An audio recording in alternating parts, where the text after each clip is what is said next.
Let's dive straight in. Green boots. It was 4 a.m., May 10, 1996, on Mount Everest. Climbers at Camp 4, the last stop before the summit, woke up in the freezing darkness. The temperature was well below zero, and the thin air made every breath feel like sucking through a straw. Among them was an Indian climber, later remembered by the nickname Green Boots for the bright footwear he wore. His small team was determined to reach the top of the world that morning. By 6 a.m., the climbers clipped into the ropes and began the final push upward. The route was brutal, steep, icy, and exposed to sharp winds. Still, spirits were high. They were chasing a dream, and the summit was finally within reach. At 11 a.m., they were in the death zone, above 8,000 meters. Oxygen was scarce, every step painfully slow. The team struggled forward, but conditions worsened. Clouds gathered, winds picked up, and the mountain showed its harsher side. Green Boots pushed on, but exhaustion set in. His pace slowed, and breathing grew heavy. By 2 p.m., near a small rocky overhang on the northeast ridge, he could go no further. He collapsed beside the trail, pulling his jacket tight, trying to shelter from the wind. His teammates were too far ahead, and on Everest, once you run out of strength, rescue is nearly impossible. Other climbers passed by later that day, forced to make the hardest decision: continue toward the summit or turn back. Through the night of May 10th, temperatures plunged even lower. Green Boots never moved from his spot beneath the overhang. In the morning, climbers found him lying there, knees tucked to his chest, his bright green boots impossible to miss against the snow. Over time, his resting place became a grim landmark. Hundreds of climbers on the northeast route to the summit would pass by, using Green Boots Cave as a marker on their own journeys. For years, he served as a silent reminder of Everest's dangers and the razor-thin line between success and tragedy. Hannelore, Schmatz. It was 9 a.m., September 2, 1979, when German climber Hannelore Schmatz pushed for the summit with her team. Conditions were tough, but she had already proven herself as a determined mountaineer. That afternoon, she reached the top of Everest, becoming the fourth woman in history to stand there. By 3 p.m., the joy of success faded into fatigue. The team began their descent, but they were moving slowly. Darkness closed in, winds picked up, and every step drained the last of their strength. At 6 p.m., Hannelore and her partner decided to stop above 8,000 meters, in the deadly zone where oxygen is thin and survival overnight is rare. They pitched a tent, but exhaustion overtook her. By 7 p.m., she collapsed just outside, too weak to get inside the shelter. Through the night, temperatures plummeted. She passed away where she lay, becoming the first woman to die on Everest's upper slopes. For years, her body remained in a seated position on the route, eyes open, hair blowing in the wind. Climbers spoke of the chilling sight as they passed. Her story became one of Everest's first warnings. The summit is only half the journey, and even experienced climbers can be undone by fatigue on the way down. Yasuko, Namba. It was 12 a.m., May 10, 1996, when Yasuko Namba set out from Camp 4 with her team. At 47 years old, she was close to completing her dream of climbing the 7 summits. She moved quietly but with focus, step after step into the thin, icy air. By 1:30 p.m., Yasuko reached the top of Everest. She unfurled a small Japanese flag, her goal finally complete. But the late hour meant danger. Storm clouds rolled in quickly, and the descent turned into a nightmare. At 5 p.m., a blizzard slammed the mountain. Winds howled, snow blinded the climbers, and temperatures plummeted. Yasuko struggled to keep moving.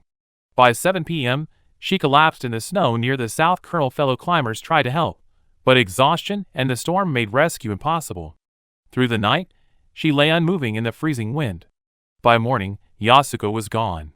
Her death was part of the infamous 1996 Everest disaster, which claimed 8 lives in one day. Yasuko's story is remembered both for her determination to finish her dream and as a sobering reminder of how quickly Everest can turn deadly, even after victory. Tsewang, Samanla. It was 11:30 p.m., May 9, 1996, when 3 climbers from India, Tsewang, Samanla, Dorje Morup, and Dorje Sherpa, set out from their high camp on Everest's northeast ridge. They were part of an expedition determined to reach the summit overnight, hoping to beat the crowds. By 5 a.m., May 10th, they were still climbing steadily, though conditions were worsening. Strong winds whipped across the ridge, and the air was brutally cold. The three pressed on, but exhaustion began to slow their progress. At 1 p.m., the group reached the summit. They celebrated briefly, taking photographs in the thin air. But they had spent too much time getting up, and the descent was dangerously late. Clouds were rolling in, signaling a storm. By 5 p.m., snow had started to fall. The men descended slowly, already drained from the climb. They reached a point near the second step, one of the most difficult sections, but by then they could barely move. Temperatures plunged, and oxygen levels fell even further. At 8 p.m., the blizzard grew fierce. The three climbers were trapped high on the ridge, without shelter. They huddled together in the snow, trying to survive the night. But in the death zone, even resting can be fatal. By the morning of May 11th, Tsewang had died in place. Dorje Morup and Dorje Sherpa managed to struggle lower, but both collapsed on the trail. Other climbers found them still alive, but unable to walk. Despite desperate attempts, the altitude made rescue impossible. One by one, they perished on the mountain. For years afterward, their bodies remained visible on the northeast ridge, recognizable by their brightly colored suits. Their story became part of the larger 1996 Everest disaster, showing again how the mountain punishes any delay or miscalculation. George Mallory. It was 8:40 a.m., June 8, 1924, when British climbers George Mallory and Andrew Sandy Irvine set out from their high camp on Everest's north side. Their goal was historic, to become the first people to stand on the summit of the world's highest mountain. By 12:50 p.m., they were spotted through a telescope by another team member, moving strongly toward the summit ridge. Then clouds swept in, and the pair vanished from view. Nobody ever saw them alive again. As the afternoon wore on, the weather worsened. Mallory and Irvine were somewhere high on the ridge, struggling against fierce winds and dwindling oxygen. Whether they reached the summit that day remains one of mountaineering's greatest mysteries. Days later, when they failed to return, it was clear they had been lost to the mountain. For decades, their fate was unknown. Then, in 1999, Mallory's body was discovered high on the north slope. He lay face down, frozen into the mountainside, remarkably well preserved by the cold. Irvine has never been found, and his camera, which might prove if they reach the summit, remains missing. Mallory's story has endured for nearly a century. His famous quote, "Because it's there," became the defining spirit of Everest climbing. Though we may never know if he stood on the summit, his journey and disappearance set the stage for all who followed. And that's the story of Rainbow Valley, a place high on Everest where victory and tragedy live side by side.